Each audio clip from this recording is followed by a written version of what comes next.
৪২ দিন পর জুনিয়র চিকিৎসকরা কাজে ফিরলেন, তবে আংশিক কর্মবিরতি চলবে। আজ থেকেই জরুরি পরিষেবায় যোগ দিলেন জুনিয়র চিকিৎসকরা।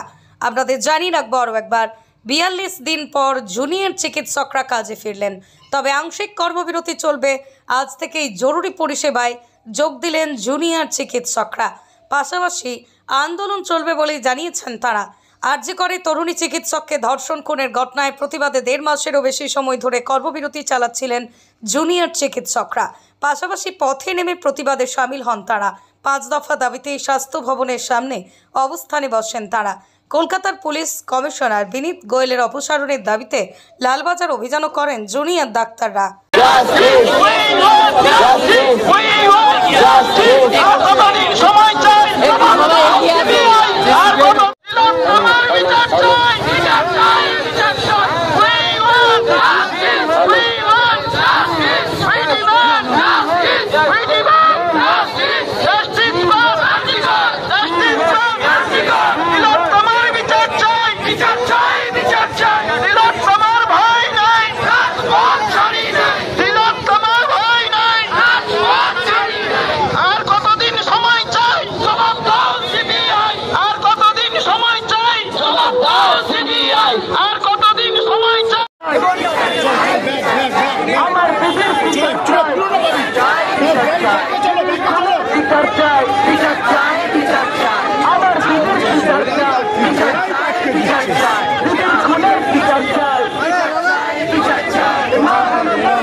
আন্দোলনের সঙ্গে ছিলেন, সব কিছুকে মাথায় রেখে আমরা এসেন্সিয়াল সার্ভিস আমরা 7 দিনের একটা সময় দিয়েছি।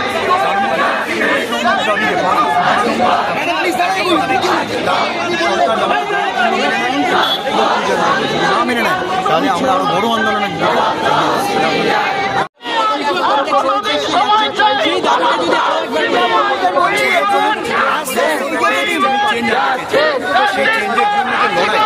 লড়াই সুদীর্ঘ হবে। সেই লড়াই এখানে থেমে যাচ্ছে না। আমরা শুধু এই অবস্থানটা লড়াইটা লড়েছিলাম অ্যাডমিনিস্ট্রেটিভ জাস্টিসের ক্ষেত্রে আমরা মুভমেন্টের মাধ্যমে যাবো, লিগাল ব্যাটেলটা চলবে। দাঁড়িয়ে যাও কাছে এই বক্তব্য রাখতে চলেছি এবং এই বার্তা দিতে চলেছি যে আমাদের কিন্তু লড়াই থেমে যাচ্ছে না। খুঁজে বের করতে হবে, যথাযোগ্য শাস্তি দিতে হবে এবং তার জন্য সিবিআইকে যা যা পদক্ষেপ করার আমরা বারবার তাদের কাছে যাবো। যতক্ষণ না প্রকৃত দোষী ধরা পড়ছে ততক্ষণ আমাদের আন্দোলন থামবে না, ততক্ষণ আমাদের জাস্টিসের লড়াই থামবে। আপনারা জানিয়েছেন যে আগামীকাল আরামবাগ রেল স্টেশন সংলগ্ন সুপারা মোড়ে সুন্দর মনোরম পরিবেশে 2টি বেডরুম সহ attach bathroom, kitchen room, dining hall মাত্র স্বল্প মূল্যে ভাড়া পাওয়া যাচ্ছে। উন্নত যোগাযোগ ব্যবস্থা, রেল স্টেশন থেকে মাত্র 1/2 কিলোমিটার দূরত্বে। ইচ্ছুক ব্যক্তিরা শীঘ্রই যোগাযোগ করুন নিচে দেওয়া নম্বরে। আর হ্যাঁ, আরামবাগ পল্লীশ্রী মোড়ে রাস্তার পাশে একটি দোকান ঘর ভাড়া দেওয়া হবে। যোগাযোগ নম্বর শেখ মতিউল আলী 9732462611 এবং 7001729490।